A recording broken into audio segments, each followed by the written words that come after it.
the invisible scholar. The silver trays balanced perfectly against Francesca Vargas's forearm as she navigated between the white-clothed tables of Le Ciel, Manhattan's most exclusive restaurant. 3 years of practice had made her movements graceful, almost choreographed, though no one seemed to notice. To the patrons of Le Ciel, she was little more than a moving fixture, a necessary part of the dining experience, but never worthy of genuine acknowledgement. "Excuse me, could I get another glass of the Montrachet?" A woman with diamond earrings the size of small grapes asked without looking up. "Of course, senora." "Right away," Francesca replied, her Colombian accent coloring her English despite years of practice. The woman exchanged glances with her companion, the corners of their mouths lifting slightly in amusement. Francesca pretended not to notice. She had learned to wear invisibility like armor in this place where power was measured in stock portfolios and social connections.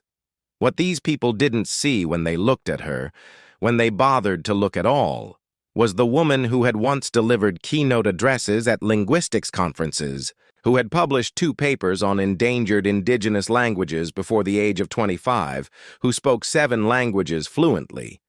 But that life existed in another time, before her father's stroke, before the mounting medical bills, before she'd made the choice to put her doctoral studies on hold and move to New York where the tips were better and where, coincidentally, the best neurological specialists practiced.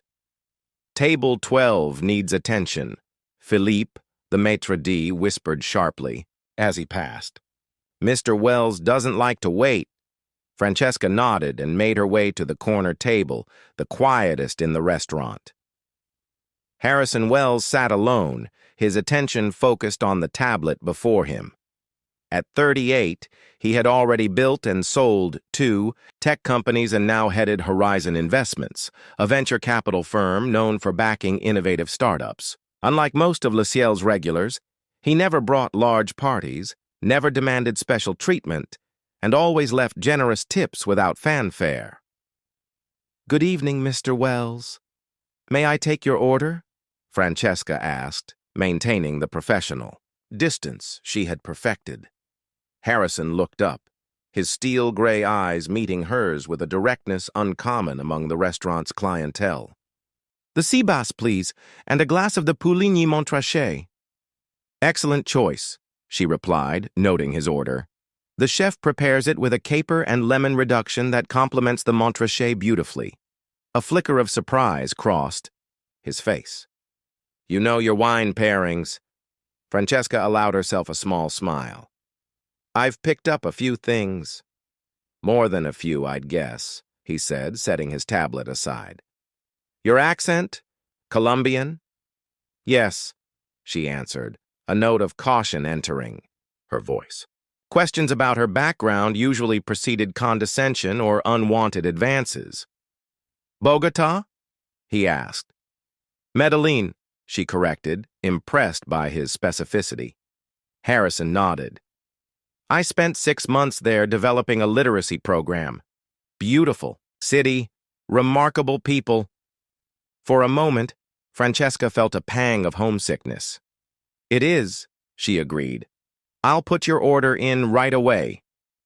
As she turned to leave, a commotion erupted from a table across the room.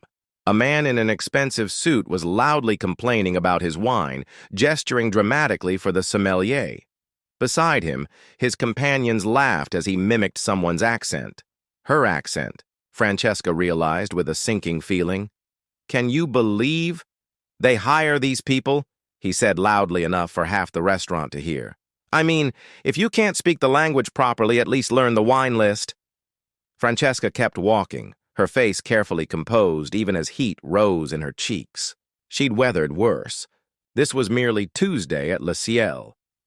Behind her, she didn't notice Harrison Wells watching the scene unfold, his expression darkening as he observed both the man's behavior and Francesca's dignified response.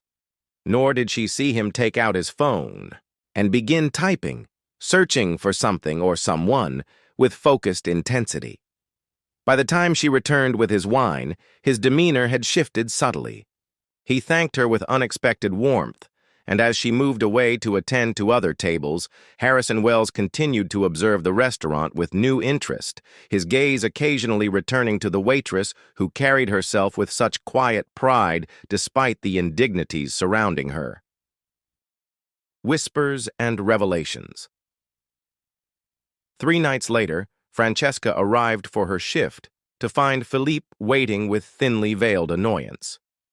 "Mr. Wells has requested you specifically," he said, adjusting his bow tie with precise movements. "He's made a standing reservation for your section every Tuesday and Thursday." Behind Philippe, Francesca caught sight of Veronica and Thomas, fellow servers who had never bothered to hide their disdain for her. Veronica leaned toward Thomas, whispering something that made him smirk. Francesca knew what they thought, that she had somehow caught the attention of a wealthy patron, perhaps through means they considered beneath their professional standards but not beneath their gossip. "I'll ensure he receives excellent service," Francesca replied evenly. The evening progressed with its usual rhythm, the careful orchestration of courses, the polite deference to customers who rarely acknowledged her humanity, the practiced smile that never quite reached her eyes. When Harrison arrived, however, something felt different.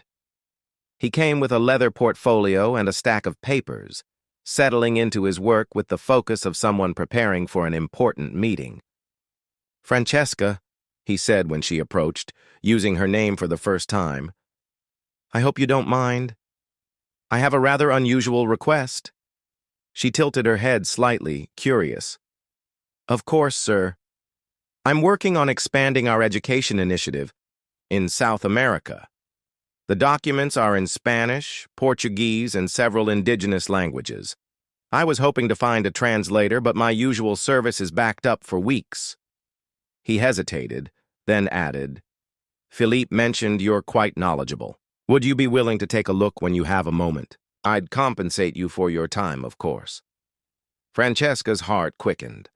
This was the first time in years someone had sought her expertise, rather than her ability to carry plates without dropping them. "I'd be happy to help with Spanish and Portuguese," she answered carefully. "Which indigenous languages are included?" "Quechua, primarily. Some Wayu." She couldn't suppress her smile then. "My doctoral research focused on preservation methodologies for Wayu linguistic patterns." Harrison's eyes widened slightly. "Your doctoral research," he repeated, the statement hanging between them like a revelation. "I was at Universidad Nacional," she explained, lowering her voice. "Before I came here." Before she could say more, a crash from across the room drew her attention. One of the restaurant's most notorious customers, Gregory Thornton, had knocked over a glass of red wine and was blaming the nearest server, Thomas, with increasing volume. "I'll bring these back to you later," Francesca said, gesturing to the documents as she moved to help her colleague. Throughout the evening, she stole moments to examine Harrison's papers, making notes in precise handwriting. The familiar intellectual exercise was like stepping back into her former life, and she found herself lost in the nuances of translation, the beauty of languages she had once studied with such passion. Near closing time, as the restaurant emptied, she returned the portfolio to Harrison with her annotations. "These are excellent," he said, scanning her work. "You've caught subtleties our previous translators missed entirely." He looked up at her. "Francesca, how did someone with your qualifications end up here?"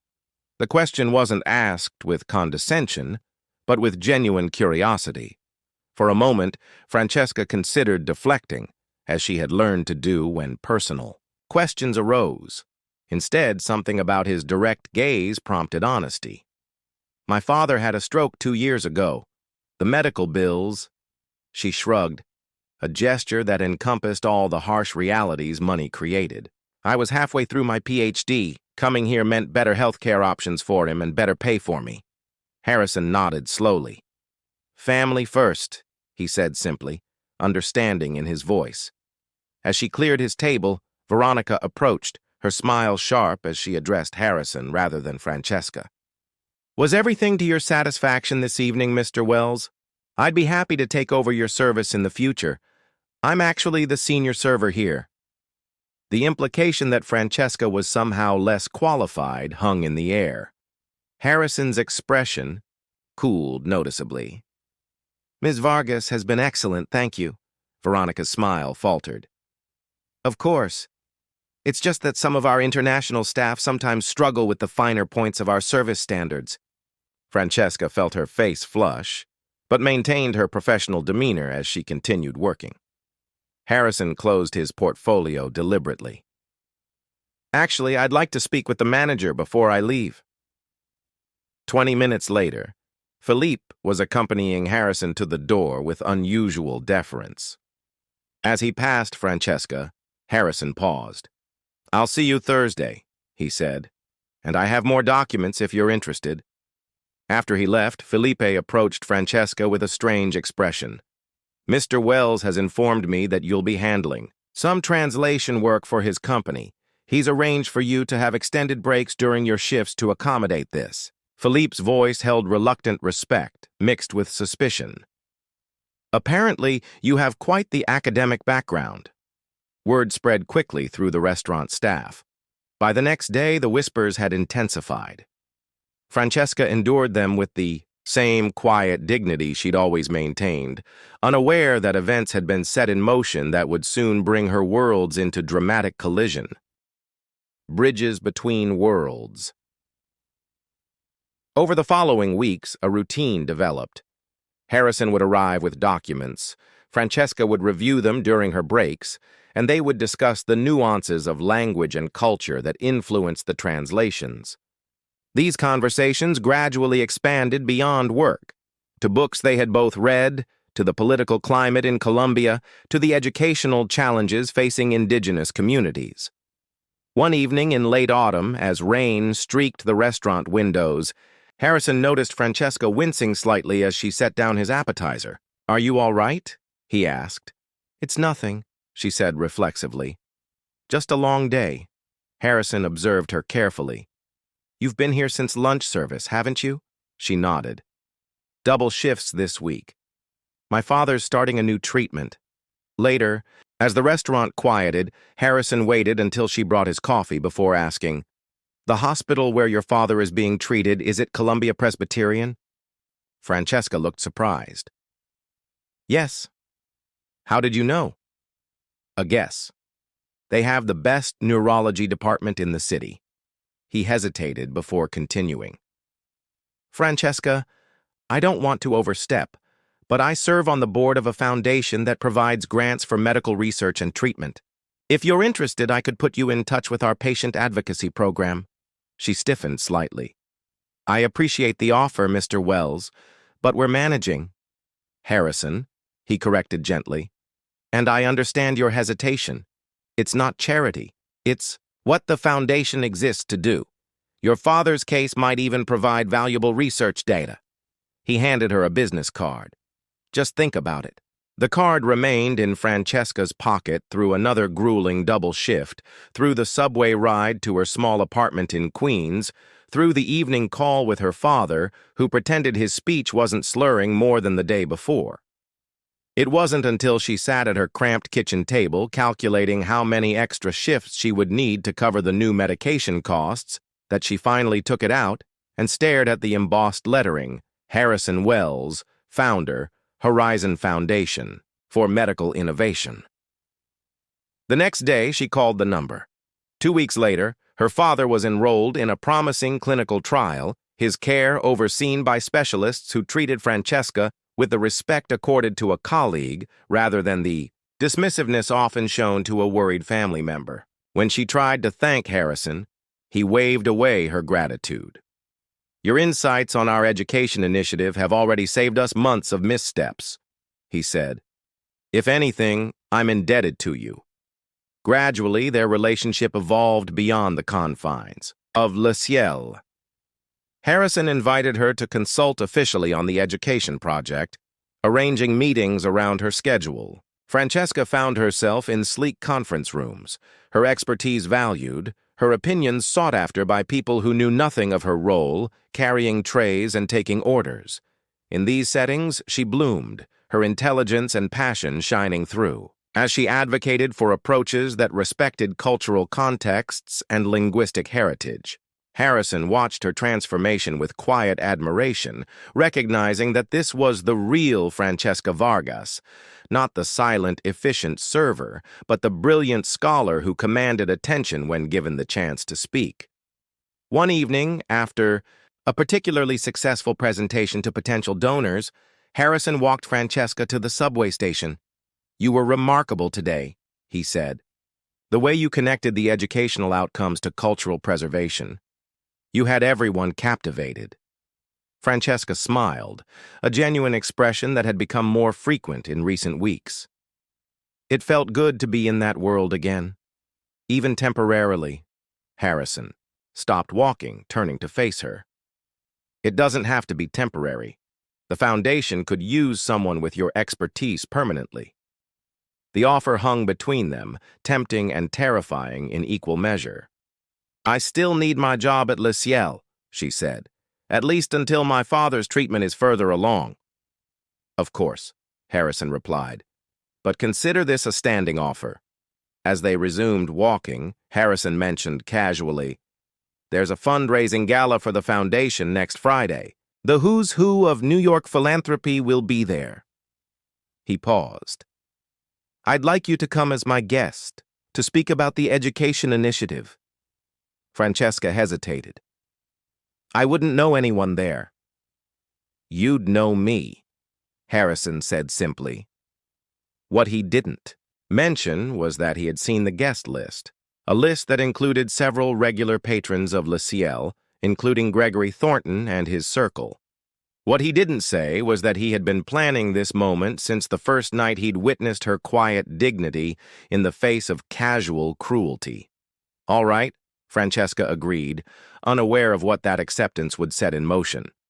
"I'll come." The gala confrontation. The Horizon Foundation.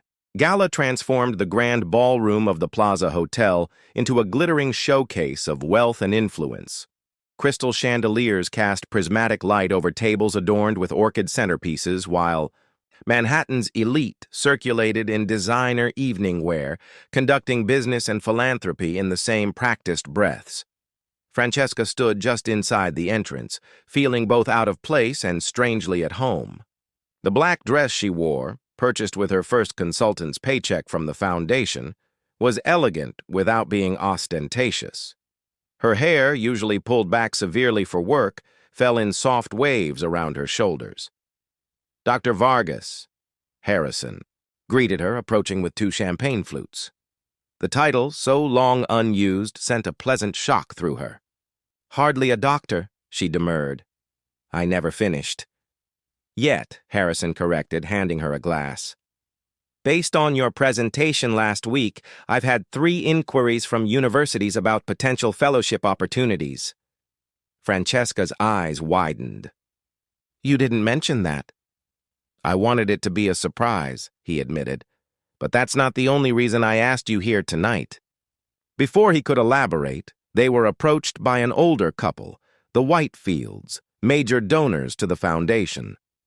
Harrison smoothly introduced Francesca as the brilliant linguist spearheading our South American initiative, guiding the conversation toward her expertise.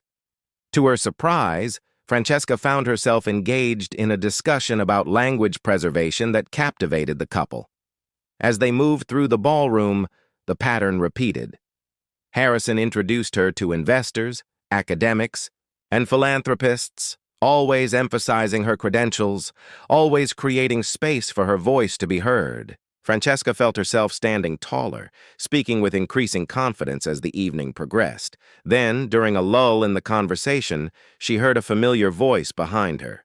Gregory Thornton's distinctive baritone, edged with the entitlement. That made him such a demanding customer at Le Ciel.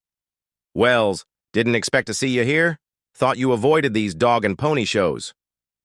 Thornton clapped Harrison on the shoulder, then noticed Francesca. His eyes narrowed slightly, recognition flickering across his features. "Have we met?" "I don't believe so," Francesca replied evenly, though her heart hammered in her chest. "You look familiar," Thornton insisted, studying her face. Harrison intervened smoothly. "Greg, this is Dr. Francesca Vargas, the linguistic anthropologist I mentioned. She's revolutionizing our approach to educational outreach in South America." Thornton's companion, a woman Francesca recognized as a regular at his table, joined them. "Gregory, darling, isn't that the waitress from Le Ciel? The one with the accent?" A hush fell over their immediate vicinity. Francesca felt heat rising to her face, but before she could respond, Harrison placed his hand lightly on her back, a gesture of support, not possession. "Yes, Francesca has been working at Le Ciel," Harrison said, his voice carrying just enough to reach nearby guests. "Which is how I discovered her brilliant academic work on endangered languages and cultural preservation methodologies." He turned slightly, addressing the growing circle of listeners. "In fact, before coming to New York, Dr. Vargas was on track to become the youngest department chair at Universidad Nacional. Her papers on indigenous language preservation have been cited by UNESCO." Thornton's expression shifted from confusion to discomfort. "I didn't realize." "Few people bother to ask," Harrison continued, his tone pleasant but with an unmistakable edge. "They see an accent or a service position and make assumptions. They miss the brilliant minds right in front of them because they're too busy looking down." The silence that followed was profound. Francesca felt dozens of eyes on her, not with the dismissive glances she'd grown accustomed to at the restaurant, but with new interest and, from some, dawning shame. "Perhaps," Harrison suggested, turning to Francesca with genuine respect in his eyes, "you could tell everyone about your work with the YU Language Preservation Project, the one that earned you the Cortázar Fellowship?" Francesca hesitated only briefly before finding her voice. Her true voice, confident and passionate.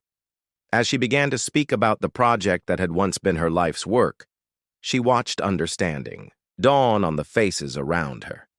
These people, who might have dismissed her or worse in another context, were now hanging on her every word. Across the room, a distinguished woman with silver hair listened intently before approaching the Foundation's event coordinator. "Who is that speaking?" she asked. "Dr. Francesca Vargas," the coordinator replied, "a linguistic anthropologist consulting on our South American initiatives." The woman nodded thoughtfully. "I'm the department chair at Columbia. Tell Harrison I'd like to meet her before the evening ends." By the time Francesca finished speaking, the dynamics in the room had shifted irrevocably. Thornton and his companion had retreated to the periphery, while a cluster of genuinely interested academics and philanthropists had gathered around her, asking questions that engaged her intellect rather than diminishing her worth. Harrison watched, from a slight distance, a small smile playing at his lips. This was exactly what he had intended. Not public humiliation for those who had been cruel, but public recognition for a woman whose brilliance deserved to be seen. New Horizons. The Monday following the gala, Francesca arrived at Le Ciel for her regular shift to find Philippe waiting with an expression she couldn't quite interpret.